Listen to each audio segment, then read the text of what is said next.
Good morning, good afternoon, and good evening, everybody. Thank you for tuning in to another Supatease video. And in today's video, we are going to be covering the new solo queue battleground feature for 10.2. This is the most recent big blog post that has come out to discuss all of the features that are going to be available to this game mode. And we're going to discuss the pros and cons, or what could possibly lead to its downfall throughout the video. And if you want to make sure that you're staying up to date with news related to World of Warcraft, entertaining and educational content, I have numerous testimonials from people telling me that watching my guides has increased their rating in the game. So it's definitely a worthwhile time to press that subscribe button, and it's absolutely free. So thank you for your support, but let's get started. The new biggest feature, is this going to be what turns World of Warcraft around as far as PvP is concerned?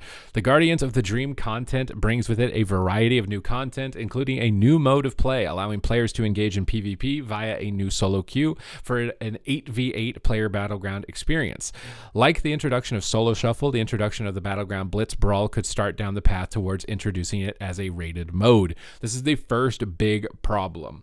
In Shadowlands, as a brawl for Solo Shuffle, I think it had a rating, so I'm really hoping that it's going to also have a rating even as a brawl for the Battlegrounds, because that's going to be a big turnoff if it doesn't.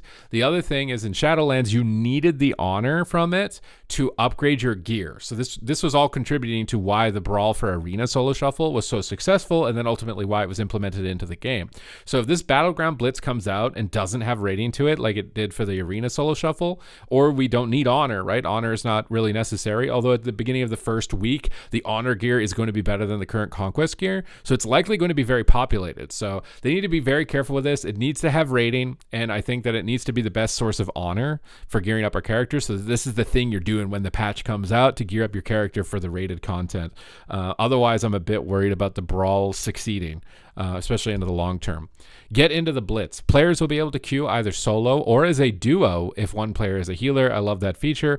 I think it's going to get a lot more healers to play the mode, because if you're playing with somebody you know rather than complete strangers, it's going to be a bit easier to get into. For epic 8v8 PvP action and fast and furious action on one of 8 initially available maps, Warsong Gulch is available, Twin Peaks, Temple of Kotmogu, Eye of the Storm, Silvershard Mines, Battle of Gilneas, Arathi Basin, and Deepwind Gorge. The Battleground Blitz will be active as an available brawl every week from the time of its release on the week of November 7th. So it's going to be a persistent active brawl like the Arena Solo Shuffle.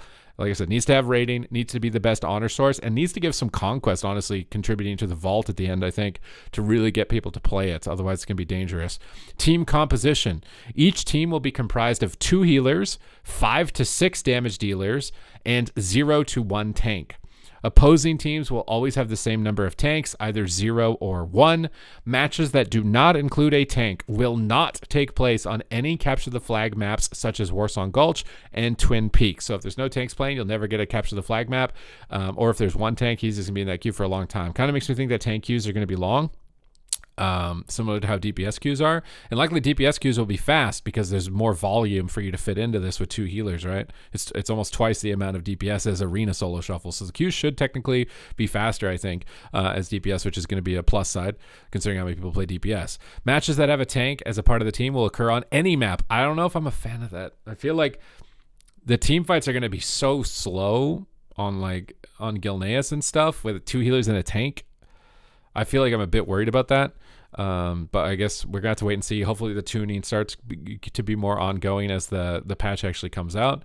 For map mechanics, we've made some changes to how players will interact with the battlegrounds, leading to a slightly faster pace and new mechanics to utilize as you put yourself and your team to the test against your opponents. On maps where you must cast to take an objective, the cast time has been reduced from 6 to 4 seconds. So ninja nodes is really easy. Like every class in the game pretty much can CC for 4 seconds and capture a base.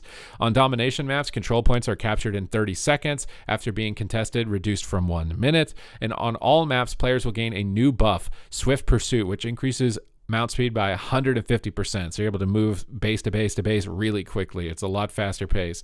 On several maps, there are new power-up runes. Shield of Protection is going to provide you a shield equal to 50% of your maximum health for 45 seconds. And from my personal testing, there's a big volume of these buffs all over the map. You're going to have to relearn where they spawn because they're actually in different spots than the previous buffs. Into the Shadows provides a player with stealth and 100% increased movement speed for 30 seconds. So, you know, if you don't have a rogue on your team, you can pick this power up to try and ninja a base. Rune of Frequency increases the cooldown rate by 50% for 30 seconds. It's going to be really OP. That's going to be one you need to really pay attention to. Shadow Sight provides stealth and invisibility detection for 12 seconds. I don't know how big this one will be. I don't know how big ninja capping is ultimately going to be, because once you cap the base over, you defend it for a bit, but then it's locked in for a certain amount of time.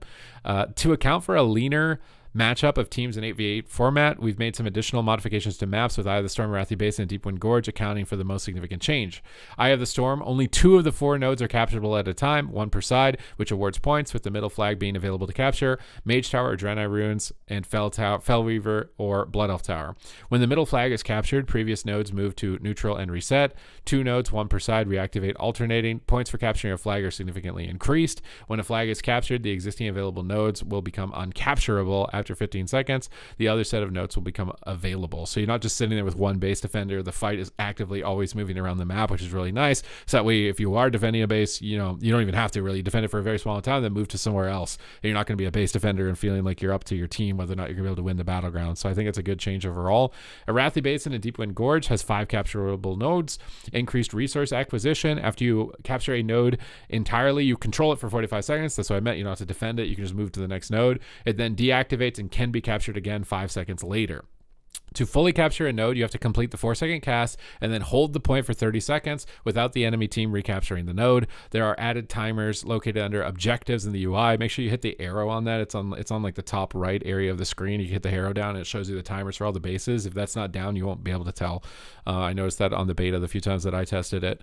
For Warsong Gulch and Twin Peaks, the flag carrier debuff Brutal Assault stacks 100% faster, each stack every 15 seconds up from 30, and the maximum game length is now set to 12 minutes. I could see this tying, and I don't know what's going to happen if it ties. I don't. Do the stacks reset if both flags reset? I didn't even get a capture the flag map because no one was playing tank on the beta. I'm a bit worried about capture the flag maps in the testing for this brawl, just because I didn't even see one personally on the testing phase. So this could be a big toss-up when it comes to the actual release. For Battle Gilneas, increased resource acquisition rate in the middle areas of the map. Battle Gilneas was the simplest one to understand. Temple of Kotmogu, increased resource acquisition in the middle areas of the map. So staying in the middle is going to make you win faster. Due to the fast-paced nature of Silver Shard Mines, there are no changes initially planned for these battlegrounds, or for this battleground, I think. Cross-faction queuing. To prioritize quality matches and shorter queues for the brawl, players will be able to queue and join the brawl more quickly, no matter which faction they belong to. Item scaling. For the Battleground Blitz, the item level for equipped gear above 312 item level will scale to 472, 4 item levels below Dragonflight Season 3 Honor gear. Similarly to how gear scaling currently works for other unranked modes, the scaling is limited to 312 and above to avoid potential issues with overscaling stats on items from previous expansions. Players will also need to be at a minimum item level of 330 to queue the brawl, which is, pretty much anybody. As if you're leveling gear, dungeon gear, you're 330. So that's nice. It just gives you a scaled item level to immediately get in there on the patch to get the honor gear for the rest of the game. So I think the scaling is a good idea for this mode. To the victor and loser go the spoils. Players will be able to expect rewards whether they've won or lost while taking part in the Battleground Blitz brawl as follows. In comparison to what brawls normally reward, conquest has been increased for wins and will be awarded on losses where matches are close. The first win of the day awards 100 conquest. Additional wins in the same day award 50 conquest, and losing by a narrow margin results in an award of 25 conquest. Now, so does this drop to 50 conquest a win? If it's 50 conquest to win and you can keep getting conquest from it, it might be a decent way to get your cap if you don't want to cap the arenas. But I'm a bit worried what happens after the first win. In addition to the weekly Something Different Brawl quest, 2 additional quests have been added for Battleground Blitz. You'll be able to speak with Militia and Valdrakken to undertake these quests, with the second quest requiring the completion of the first. So hopefully those will also give you a significant amount of conquest. New achievements, Battleground Blitz Novice, win 10 Battleground Blitz, Battleground Blitz Apprentice. Are these going to be titles?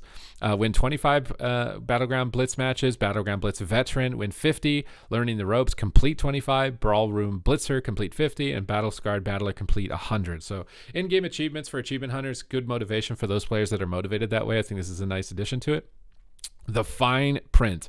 It's important to note that the deserter penalty that is applied after leaving a solo shuffle match will also now apply for Battleground Blitz. In addition, items, spells, and toys that currently cannot be used in rated battlegrounds will not be able to be used in Battleground Blitz. You'll need to coordinate with your team to garner a win. Don't forget to use the tools around you, including the new ping system feature, to make sure you keep your communication on point.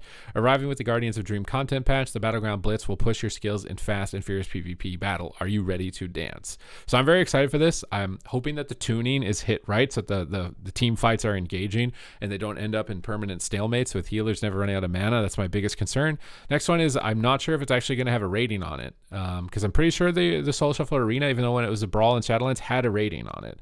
So hopefully there's going to be a number there, just to keep players motivated and going up, and they can just copy that from the arena shuffles into the future. But it seems like it's going to be decently rewarding as far as conquest, and I'm sure that it's going to be very popular in the first couple of weeks of the patch when everyone's trying to get their honor gear, because the item level is getting bumped up 13 item levels higher than normally on a patch. So that honor gear is going to be even better than normal, than the current conquest gear on this season. So this should be a really exciting way to start the season. I'm ready to go for it. Hopefully those pain points are going to be addressed really quickly if they do end up being pain points. And other than that, let me know in the comments down below. What are your thoughts for this? Is this something that you're going to be checking out? Is this getting you to come back to 10.2? And I will see you in the next video.